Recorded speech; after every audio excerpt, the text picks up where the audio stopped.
Come and see me afterwards. So what is jailbreaking? Well, it's basically exploiting the device so that we can install this repository called Cydia. And Cydia then allows you to link in a lot of other repositories, which means you can download other things from other repositories, meaning other vendors out there. Like you can actually install installers, so you can install any cracked application from the App Store. Now obviously, this is the good and the bad. So we go through Snowbreeze. The first thing you're going to do is you're going to drag your IPSW file in. This is your operating system, basically, that you'd use to restore a device or upgrade it. So you drag that in, and I've recorded it because it would take a long time to go through this, and I wanted you to see what the exploit's actually doing. So it identifies that it is the legitimate. What it's doing is it's saying, hey, is this the real operating system that I've just downloaded from Apple? Okay, so it needs a legitimate operating system. Once it verifies that it is legitimate, it's going to say, we're good. This works against even iOS 5, but there's a difference between a tethered and an untethered jailbreak. Untethered means when you reboot the device, you still have access to Cydia. Tethered means you've got to exploit it every time you reboot it. The point being that these jailbreaking techniques can be used to remotely distribute these attacks to take ownership of your devices. So, it's been verified. Tune in, drop out, and love, pull the trigger. And these are your configuration screens. So you go through and select what do you want to have customized.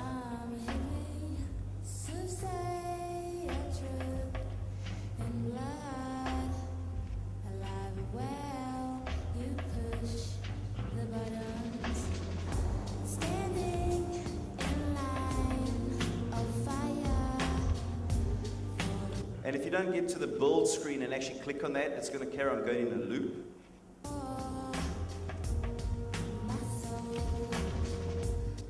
For those of you that get bored while you're waiting for the stuff, you can play Pac-Man too. That's awesome! I can play Pac-Man while I'm jailbreaking my device, man. That rocks. Okay, I'm liking this. So, what is it doing? It's unencrypting the Apple OS. It's unencrypting it, right? It's extracting the IPSW file.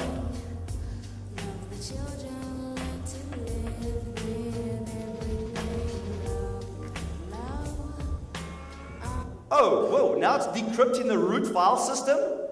Okay, that's cool, because the actual jailbreak injects the application Cydia into the actual operating system. That's cool. So after it decrypts the root file system,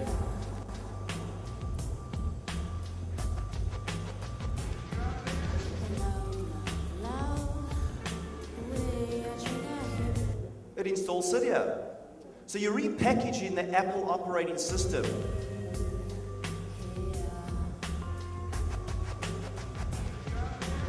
Oh, and now you've got to watch carefully. I don't know if you saw what it actually did. Okay, but this is where it starts the exploiting stuff, right?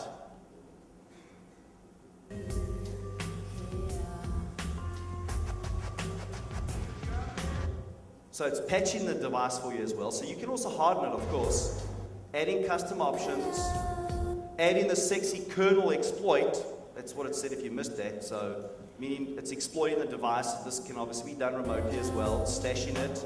And now it's going to rebuild your root file system for you, right? Cool. So it repackages it all nice and clean for you.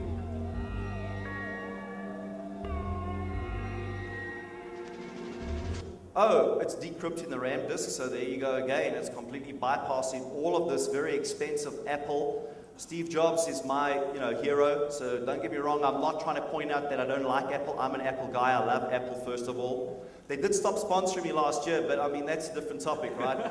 So, it's decrypting the RAM disk. It's patching the RAM disk, and then it's rebuilding it.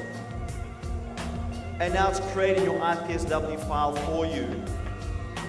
So literally recreates, and there you have it. And so finally, you'll get to where you get this little screen. And you can see this is where you're using another exploit, basically.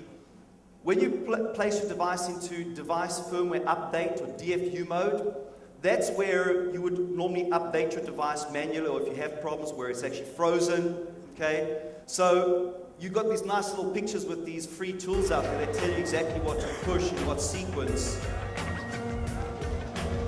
And you actually got to click on the start. So prepare to press the home and power button, 3, 2, it counts down for you. And you've got all these little icons telling you again exactly what you need to do. And so the last part will be then to restore your custom build, right? And the custom build that you've just created gets installed, but Apple's going to try and verify that you're not downgrading your iOS. And so people think, okay, this is where I brick my device. How many of you have bricked your device? Yeah, I was able to unbrick it, but bricking it means you completely destroy it where you think it's not going to come back to life again, and you start like that CPR. It's like, my iPhone, I just got it. This is the 4S, man. I can't believe I just bricked the damn device. And then you got to do some Googling, and basically you come up with a nice little application called Tiny Umbrella. What does Tiny Umbrella do? Well, let me show you.